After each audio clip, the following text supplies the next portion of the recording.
গাছ গাড়ার আমাদের পাকিস্তান পিরিয়ডে প্রায় 50-60 বছর বয়স হয়ে গেল গাছের। আমরা এই গাছ বিক্রি করি, আবার নিজেও পরিচর্যা করি, সব কিছুই করি।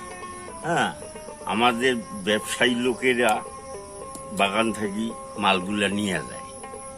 হ্যাঁ, 60-70টা গাছ আছে, এবারে বিক্রি করছি 3,20,000। আর আমার দেখা দেখি আবার আরো অন্যজনও কলম চারা লাগাইতেছে। কলম গাছ তো এইরকম আর এই আমাদের মতো গাছ হবে না। কলম গাছ অনেক ছোট ফল দিবে এবং গাছ অত বড় হবে না। আর আমাদের গাছ তো বিশাল বিশাল হয়ে গেছে, ফল মিষ্টি করে। হ্যাঁ, তাতে কোনো সমস্যা হয় না, ফল খাইতেও সুস্বাদ। হ্যাঁ, আমরাও তো নিজেও তো খাই। এইখানে কোনো খাওয়ার অন্য অন্য লোকজন বেড়াইতে আসে, খায়।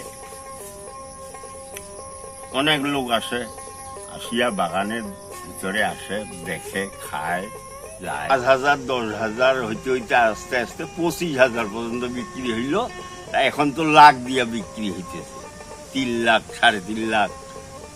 এইভাবে এখন বৃদ্ধি হইতে আছে।